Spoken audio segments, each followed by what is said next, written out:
to hear is true. Only the names have been changed to protect the innocent. Fatima Cigarettes, best of all long cigarettes, brings you Dragnet.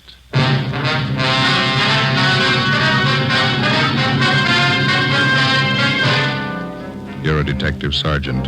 You're assigned a bunco detail. A gang of petty swindlers has set up operations in your city. They're experienced, cunning. They work fast. Your job, get them. You'll be amazed when you compare Fatima with other long cigarettes. You'll find they now cost the same.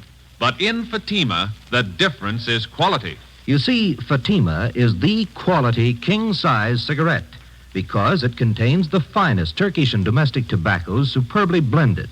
And Fatima is extra mild with a much different, much better flavor and aroma than any other long cigarette. Because of its quality, its extra mildness, its better flavor and aroma, Fatima has more than doubled its smokers coast to coast. So try comparing Fatima yourself.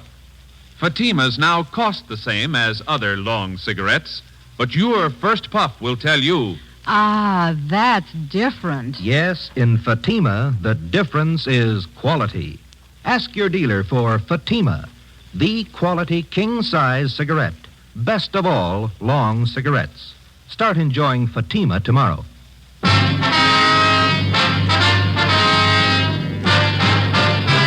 Dragnet, the documented drama of an actual crime.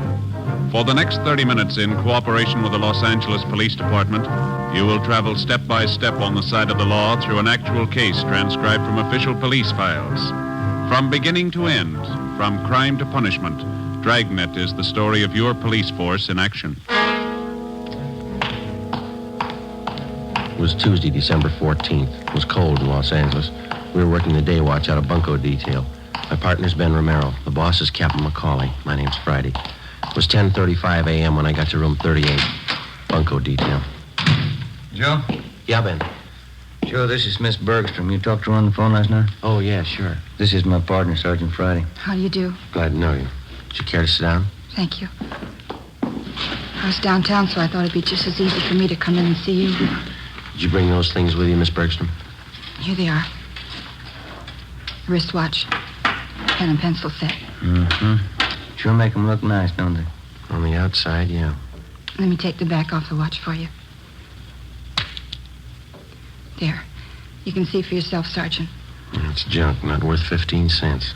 Charged me $48 for that watch. Said it was wholesale. He wasn't making any profit on it. Told me he was doing it because he'd known Harry so well. Watch only ran for a day, then it stopped. How about the pen and pencil set, miss? This is bad. Pen's just a shell, won't even write. Same with a pencil. I paid him $30 for them. Mm-hmm. This engraving on the pen was love from Harry. That's Harry's boy I was engaged to. That's how the man got me interested to start with. Came to my house and gave them to me. The watch and the pen and pencil. Said Harry had ordered them as presents for me. See? I just had to cry when he brought them. Poor Harry. When did this man come to your home, Miss Bergstrom? Yesterday morning. Guess I should have been more careful, but I didn't think anybody would do a thing like that. What kind of a story did he give you? Well, he came to the door and told me his name was Spencer. He said Harry had ordered these things as presents for me, and Harry told him to deliver them to my house. The watch looked beautiful in the case. I didn't know anything was wrong. I see. Would you go on, please? He told me it was a special order. Said Harry had written him from overseas a week before. Harry was in the Marine Corps, you know. Mm-hmm. Well, he said he hoped the engraving was all right. The way Harry wrote he wanted it in his letter. I just couldn't take it. I cried. This man, he pretended to be a close friend of Harry? Yeah. That's why I showed him the letter. One from the Marine Corps about Harry being killed overseas. When did you receive that letter, Miss Bergstrom? 2 days before, on Saturday. Harry's name was on the casualty list on Monday. Yes, we understand. What did the man do when you showed him the letter? He sympathized with me. Or he pretended to. I didn't think there was any trick. I didn't think anybody was that low. Pen and pencil set looked a little cheap, but I wanted them no matter how cheap they were. Harry's last present to me, that's what I thought. How did he broach the idea of money? Well, when he was ready to leave, he told me Harry had ordered the things on credit. He said he didn't want to mention it, but he wondered how he could get payment for the watch and the pen and pencil. Well, he didn't show you a bill, did he? An invoice listing the price of the watch or the engraving that was done? No. And I didn't want him bothering Harry's mother or father at a time like this. I borrowed some money from my dad and paid him. Let's see, it's $48 for the watch, $30 for the pen and pencil set. Yeah. He gave me a phone number to call if the watch needed adjustment, and when I found the watch was a fake, I called the number. It was a Chinese laundry. They didn't know anything about it. You haven't seen or heard from this man since he left your house yesterday morning? No. Could you describe this man for us, Miss Bergstrom? What he looked like, clothes he was wearing? It's right here on this slip of paper, Sergeant. I wrote it all out for you. Thank you. Well, you're not alone, if that's any consolation. There's an army widow out in Hollywood who was cheated on the same kind of deal last Friday. It's so cruel using a dead person's name to cheat you. Yes, ma'am. How can anybody get lower than that? They keep trying. Ben and I took Miss Bergstrom's crime report. The phony watch and pen and pencil set were booked as evidence. In the past 2 weeks, we'd received a half a dozen identical complaints from relatives or friends of lately deceased persons. The swindler, or con man, as he likes to be called in his trade, gets the names of lately deceased persons from the obituary column or the military casualty list in the newspapers. And then he fixes up some cheap article of merchandise with appropriate engraving and calls on the friends and relatives of the deceased. He pretends to know nothing about the death of the person whom he claims placed the order for the merchandise. In almost every case, the friend or relative agrees to pay for the articles at some exorbitant price. For the con man, it's a lucrative racket. For the public, a vicious one. Wednesday, December 15th, Ben and I looked up an informant, a former con man. What do you think of it, fellas?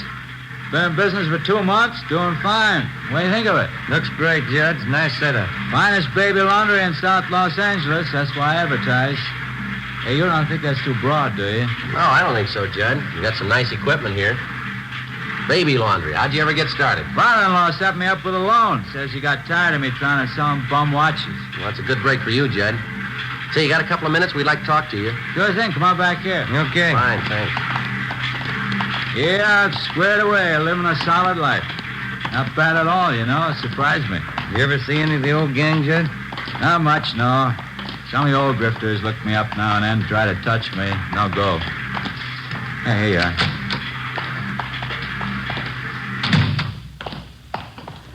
Pull one up. Yeah. Thank you. Okay, fellas, what can I do for you? Well, we'd like to know how close you got your ear to the ground, Judd. There's a gang of bunks in town. They're working hard. What pitch they using? They're working the obits, the casualty lists. Thought maybe you might be able to help us. I don't know. How long you been gone? Last couple of weeks. Had half a dozen reports on them. That's one thing they never could tab me for. Obituary racket. Lousiest racket there is. Can you do anything for us? I heard one little rumble about it. 4 or 5 guys in the con mob. That right? We know that, Judd. Where can we look for them? Now, you know my position. When I quit the game, I quit. The only contacts I make are when some of the old boys come around for a touch. Well, how much have you heard about the gang? What I said, there's 4 or 5 of them out of Middle West, I think. You got any idea at all where we could start looking? Well, I can start checking for you. You nailed any of them yet?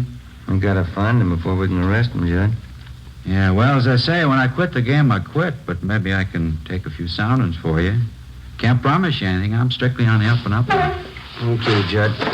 You know where to get in touch with us. We'll appreciate anything you can do. Yeah, well, you've helped me plenty of times, fellas. Wouldn't hurt a bit to tab that bunch. I'll walk out with you. Fine. Yeah, I see you got all the machines going. Baby laundry business must be pretty good, huh? It's a staple commodity, fellas. Kids always need a fresh change. Just a minute. Yeah, look at this. Just look at the size of it. Yeah. You ever see anything so small in your life? It's cute, huh? Yeah, what is it? New kind of soakers, I think. Let's see the label here. Yeah, Mother Greg Super Soakers. Kids things. They sure give me a wallet, you know. Hey, we might as well check the office while we're here, Ben. Can I use your phone, Judd? Yeah, right over there on the wall. You got change? Yeah, thank you. I have.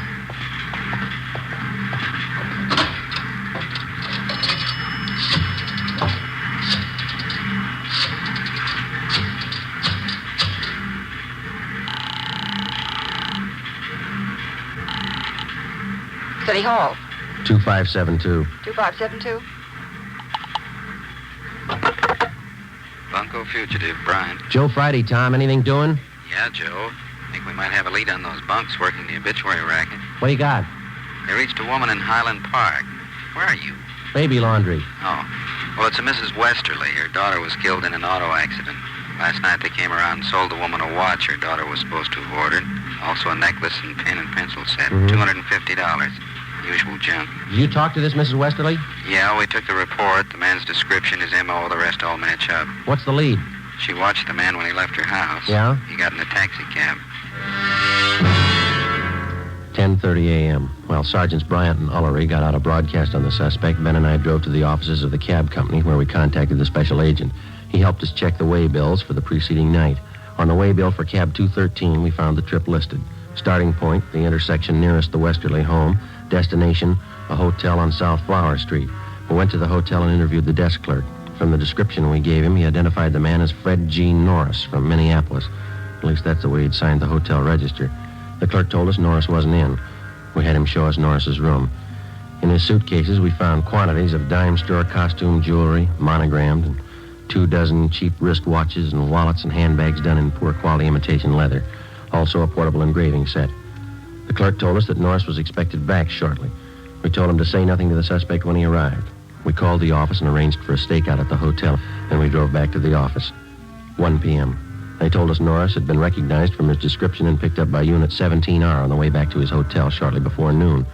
Ben and I joined Sergeants Ullery and Bryant in the interrogation room where they were questioning the suspect. He looked about 40 years old, white, male American, about 6 feet tall, 170 pounds. He would admit nothing. Bryant kept questioning him. You're wasting our time on your own, Norris. Face it. You were playing a rough game and you lost. Now, how about it? You're going to feel pretty silly when you find out you got the wrong guy. Who do you work for, Fred? You can do what you want about investigating me. You haven't a thing to hold me on. There's no use wasting any more time. You got that list of victims? Yeah. These are the ones that tabbed Norris. Thank you. A couple more here, Joe. Thanks, Ben.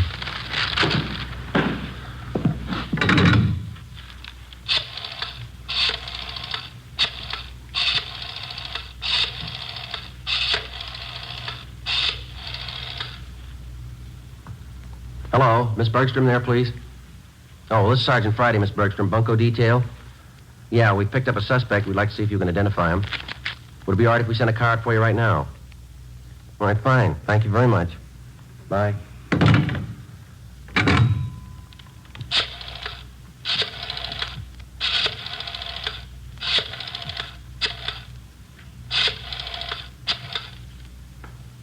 Look, I can't sit here all day. I have business to attend to. Quiet, Norris. He's on the phone. Hello, Miss Cronin there, please. This is Sergeant Friday calling, Miss Cronin. Bunko Detail? Yes, ma'am, that's right. I'm sorry to disturb you, but we have a suspect in custody down here. Yes, ma'am? Hey, Sergeant. Could you come down to City Hall right away? Sergeant, Would you hold on just a minute, please? Thank you. Yeah, Norris. you got me. 2:58 p.m. We informed the victims that the special show-up had been canceled. And we called in a stenographer and had her take Fred Norris' statement. In addition to listing the crimes he committed, he also told us that there were 6 men in the Bunko gang besides himself. He gave us the names and descriptions of each one of them. He stated that they'd been operating in Los Angeles for the past 4 months. Norris said that none of them had ever met the leader of their Bunko gang. The only contact they had with the leader was through one of the older gang members, a man by the name of Wesley Fisher. Before Norris was taken to Central Jail for booking, he gave us the address of the house where he had been living with the other gang members. Norris's information on the suspects was checked through R&I. We got one mate, Wesley Fisher. He had one prior arrest 2 years before on a grand theft charge, but he'd been released for lack of evidence. 3:15 p.m., together with Sergeants Ullery and Bryant and 2 men from Metro Squad, we drove out to the address given us by Fred Norris.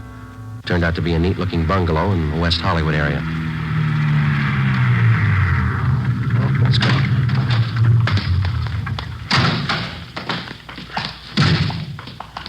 We can take the front door, Joe. Yeah. Say, Tom. Yeah? You want to have Johnson and Brewer cover the back of the place, please? Okay, Joe. Maury and I will cover the side. Thanks. Well, let's go, man. Did you want to see the people who live there? Yes, ma'am. Do you want to check for the termites now? I'm Mrs. Callahan, the owner. No, ma'am. We want to see the tenants. I'm afraid you're a little late. Was that so? They just moved out, bag and baggage.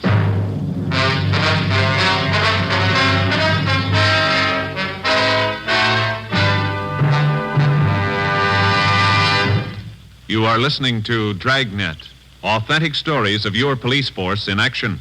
You'll be amazed when you compare Fatima with other long cigarettes. Buy a pack. You'll find Fatimas now cost the same.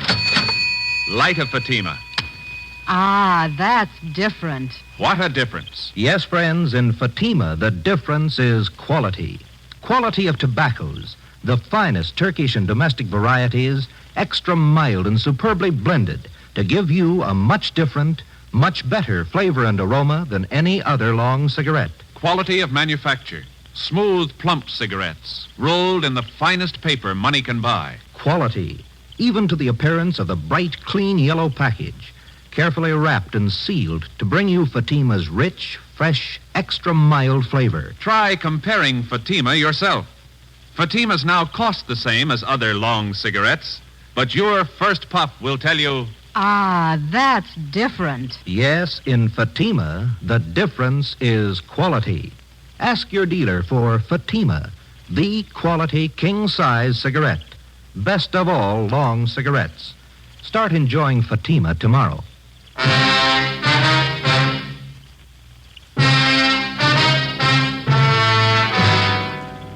Wednesday, December 15th, 4 p.m. We made a thorough check of the house, which the 6 suspects had just vacated. We found nothing that would help us. We talked to the owner of the house where the suspects had been living. She told us that she'd rented the place furnished to them about 3 months before. She identified Wesley Fisher's mugshot, but she told us that he'd used the name of Charles Wilder. She also recognized each of the other gang members from the descriptions that Fred Norris had given us. She told us that while they were living there, the men seemed to keep odd hours and that they had a car. She told us that she'd taken the license number of the car the day the men moved in.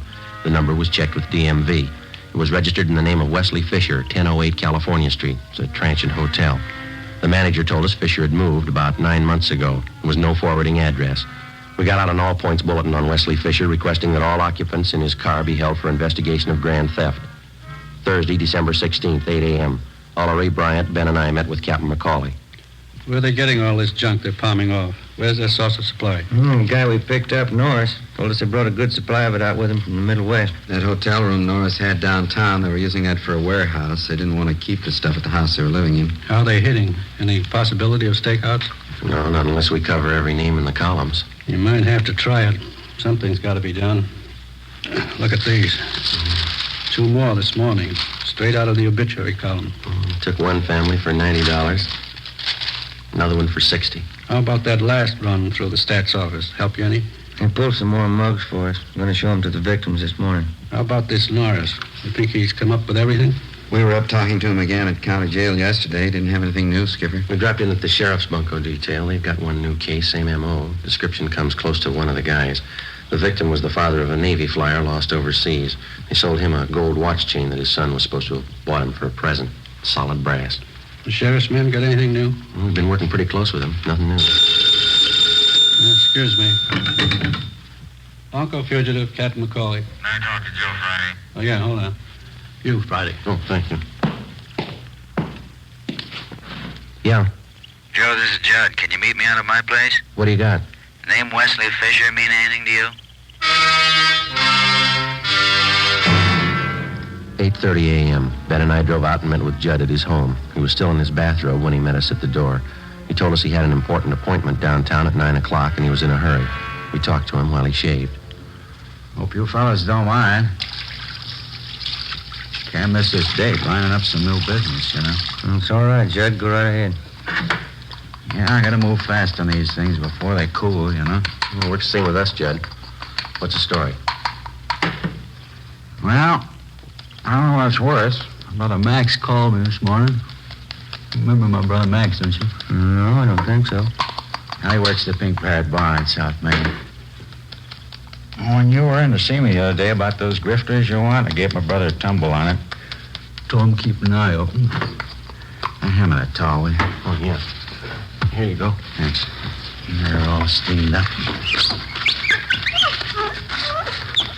What'd Max come up with? Well, he's night bartender at the Parrot, you know.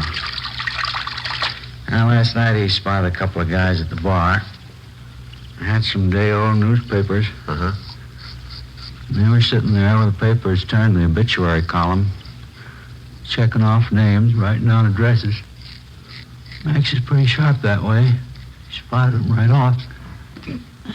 Lousy razor. Does Max know these two men he spotted? No, not by name, but he knew that one of them lived in the hotel next door to the bar. When the hotel night clerk come in for a beer, Max asked him about it. He tabbed one of the guys as Wesley Fisher. Did he have anything on the other man? No, the clerk told Max he doesn't live at the hotel, but he spends a lot of time there with Fisher. Had he seen Fisher and this other guy at the bar before? Yeah, Max says he's been in before. Got lashed up a couple times. Mm-hmm. Say, would it be okay to contact your brother at his home, Judd? Sure. We don't want to contact him at the bar. Yeah, sure thing. Get your address as soon as I'm finished here. He just moved. I see. I don't know. Hope I didn't get you guys out here for nothing. We appreciate it, Judd. Looks good. Seems to fit. Had a hotel down there. It's a hang-up, con man. Angles are all there. Let's hope Fisher is. 8:53 a.m. We arrived at the hotel on South Main Street. We checked with the desk clerk, who told us that Wesley Fisher had room 37. As far as he knew, Fisher was in his room. We got a pass key from the clerk and went up to room 37, where we found Fisher and another man. He identified himself as Raymond Breen, one of the gang members identified by Fred Norris. We also found a small supply of cheap watches and pen and pencil sets in Fisher's car. It was parked near the hotel, was impounded. We took both suspects back to the city hall. We questioned them separately in the interrogation room. Breen was first, but he refused to answer our questions. He was taken back to the squad room, and Wesley Fisher was brought in. Sit down, Fisher. Thank you. Guess you know why you're here. No, I haven't the least idea. All right, then we'll show you. Do you know Fred Norris? Fred Norris. Name sounds a little familiar. Can't quite place it. He places you pretty well. He says he worked with you and Breen up till a couple of days ago. That's so? Yeah. Says he lived with you in that bungalow out in West Hollywood. That's so. Norris, West Hollywood. When was that? 2 days ago, Fisher. Your landlady identified your mug. She even had the license number of your car. What's it prove, gentlemen? Proves you're lying. You and Breen worked together. You did work with Norris. You're part of one of the filthiest rackets going. Gentlemen, you're making a bad mistake. No, there's no mistake, Fisher. Your picture's been identified by at least a half a dozen victims. Now, you can go on playing coy all you want, but we can prove that the pen and pencil sets that you sold some of the victims are identical to the ones we found in your car. I haven't any idea what you're talking about. Believe me, that's the truth. You wouldn't know the truth if it followed you, mister. Now, look, maybe you're great at conning old men and young girls, but don't try to pass any of it here. Now, just a moment, please. Now, you listen, you two-bit thief. I couldn't begin to tell you off for the rotten things you've been pulling off in this town for the past 3 months. That young girl who lost her boyfriend overseas, that widow out in Hollywood, the old man in Highland Park whose wife passed away. You must have felt pretty sharp cheating them out of a few bucks. Maybe you don't remember, mister, but we do and they do. And you're going to pay for them. You all through? I'm through, Fisher. You're just starting. I have nothing further to say, gentlemen. You can talk to my lawyer. We'll give him your new address. Yes? County jail. Suspects Wesley Fisher and Raymond Breen were booked and transported to the county jail. Both of them were positively identified by the victims. Warrants were obtained for the 3 suspects, Norris, Fisher, and Breen. They were arraigned and held to answer at a preliminary hearing on several counts of grand theft. During the next 2 weeks and through the Christmas holidays, identical complaints of bunco operations continued to come in. Friends and relatives of lately deceased persons were still being victimized. The gang's operations continued as usual. There was only one change. The crime report showed that a woman was now operating in the obituary racket along with the male suspects. Christmas came and went. On New Year's Eve, Ben and I were assigned to standby duty. A few minutes before 8 p.m., we got a call from the county jail that Wesley Fisher wanted to see us. Went to the 10th floor of the jail, the interview room. I'm not going to take all the heat. They're in just as deep as I am. If they can't do right by me, I'll square it up myself. I'll tell you everything I know. Go ahead, Fisher. What is it? Her name's Betty McGraw. She's the one you've been looking for. The whole idea was hers. She planned it out. She got everybody together. It was her show. Where can we find her? 213 Foster, apartment 8. Wesley Fisher gave a complete statement of all his crimes and also implicated the other members. He told us Betty McGraw was his girlfriend. She'd come up with the idea for the obituary racket. She gathered the men together for the job, and it had been planned that she was to stay in the background. In case of trouble, she would furnish aid to the gang members in the form of bail bond money and lawyers. She received a percentage of the take from each of the gang members. We checked her through R&I.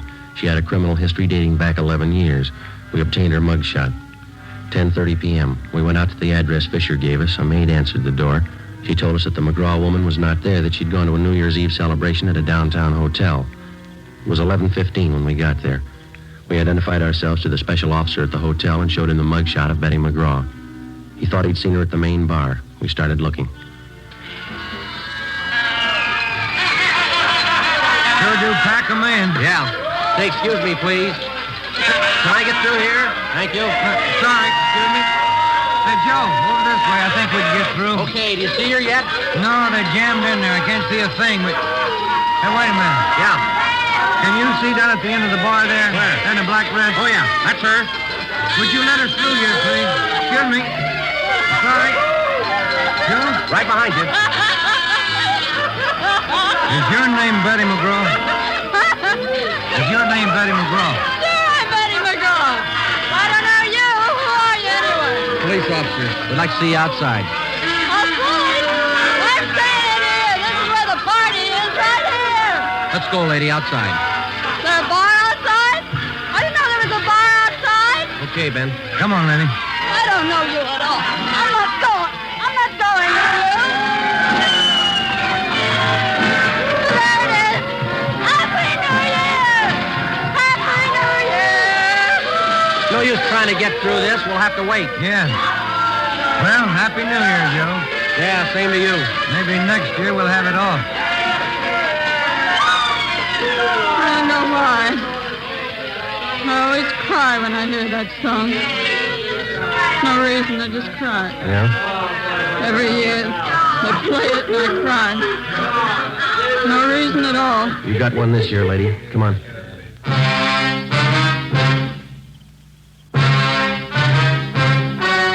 The story you've just heard was true. Only the names were changed to protect the innocent. On March 28th, trial was held in Superior Court, Department 93, City and County of Los Angeles, State of California. In a moment, the results of that trial. Now, here is our star, Jack Webb. Thank you. In the past few weeks, I've asked you to send me the names of cigarette dealers who are out of Fatimas. You see, the demand for Fatimas is so great that I want to make sure that all of you can buy them. So keep your letters coming. If you find a dealer fresh out of Fatimas, let me know and we'll have something done about it. Write your dealer's name and address on a card and mail it to me, Jack Webb, Post Office Box 951, Hollywood 28. That's Jack Webb, Post Office Box 951, Hollywood 28. Now for you, Mr. Dealer. The coming holiday season will find new thousands insisting on Fatima quality. So step up your order for Fatimas tomorrow. Get in on the increasing demand for the quality long cigarettes.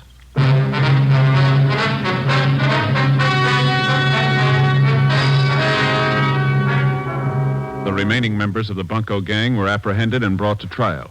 All of them, including the gang leader, Elizabeth McGraw, were tried and convicted of grand theft. They are now serving their terms in the state penitentiary.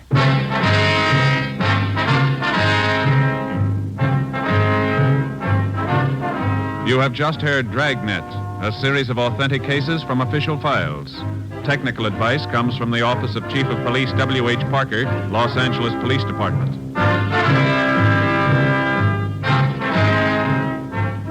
Fatima Cigarettes, the best of all long cigarettes, has brought you Dragnet, portions transcribed from Los Angeles.